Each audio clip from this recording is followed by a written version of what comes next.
متابع كل الاخبار والتفاصيل عن كل المقالات والمودلز بتاعت الذكاء الاصطناعي وتقنيات الجديده اللي بتنزل اللي ليها علاقه بشغلك، واللي انت ما انتش عارف هل هي ليها علاقه بشغلك ولا ملهاش علاقه بشغلك. والبوستات والفيديوهات والقنوات والبودكاستات والمقالات والمجلات، هو لسه بينزل مجلات؟ وبكل امانه فاتح كام تاب في البراوزر عندك. بالنسبه لي دي كانت حياتي على مدار ال20 سنه اللي فاتوا تقريبا، اني بحاول اوصل للطريقه او التطبيق اللي يسمح لي انه يحتفظ بكل الحاجات اللي انا عايز احتفظ بيها يوميا، وما عنديش القدره على ده. كل المواقع اللي انا متابعها واللي بتنزل اخر الاخبار اول باول، الافلام اللي انا عايز اتفرج عليها، المسلسلات اللي انا عايز اتفرج عليها، الكورسات اللي انا عايز اتفرج عليها، البودكاستات اللي انا عايز اتفرج عليها، الفيديوهات اللي انا عايز اتفرج عليها، التابات اللي مفتوحه عندي طول الوقت بين ويندوز كتير جدا في براوزرز كتير جدا. ده اسمه ديجيتال هوردنج، والناس اللي عندها ADHD اكتر ناس معرضين للديجيتال هوردنج. السبب ببساطة ان ما عندكش الذاكرة اللي تسمح لك انك تفتكر انك عايز تتفرج على الفيلم ده، او عايز تتفرج على الكورس ده، او عايز تقرا البوست ده، او عايز تقرا المقال ده. فالطريقة اللي انت بتعملها هو انك ما بتقفلهمش، بتفتحهم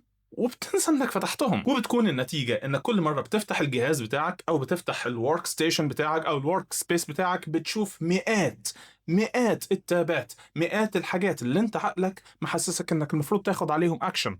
لانك ما بتاخدش عليهم اكشن، بتكون النتيجة انك كل مرة بتفتح فيها الورك سبيس بتاعك بتكره نفسك، لانك بتحس بالتقصير.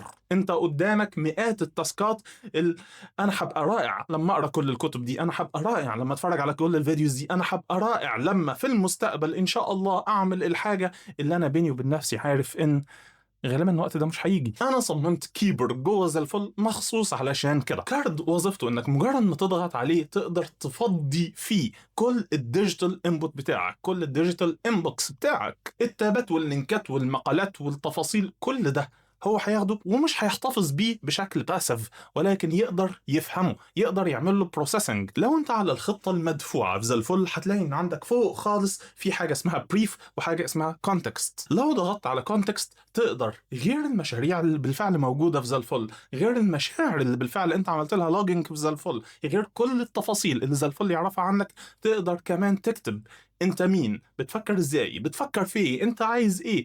تعرف كيبر بالظبط انت دماغك شغالة ازاي. فلما تضغط على بريف معاك لحد 3 مرات يوميا لوحده، هياخد كل الداتا اللي انت حذفتها فيه من مقالات ولينكات وبوستات واخبار ويديلك بريف، يقول لك بالظبط ايه المهم، ايه اللي مش مهم، ايه المهم بالنسبه لك، بالنسبه لمشاريعك اللي انت شغال عليها، ايه اللي احتمال يكون مهم، ايه المفروض انك تعرفه، ايه المفروض انك تطنشه، ايه المفروض انك تمسحه، ايه المكرر، ايه السكام، ايه النصبايا، ايه الريدندنت. اتخيل سكرتير ذكي جدا جدا جدا متابع لكل تفاصيل شغلك، وكل يوم بيدخل يرتب كل الديجيتال انبوت وانبوكس بتاعك اللي كنت بتبقى عايش محاصر جواه. كيبر موجود في الاب نفسه، وموجود على الاكستنشن زي الفول اكستنشن في الكروم ويب ستور حاليا، تقدر تنزله بحيث انك تحمي نفسك من اي لحظة. بدل ما الداتا كانت هتروح لمقبرة السكرين شوتس او مقبرة التابات او الطرق القديمة اللي انت كنت بتستخدمها، دلوقتي اخيرا اصبح عندك القدرة انك تكون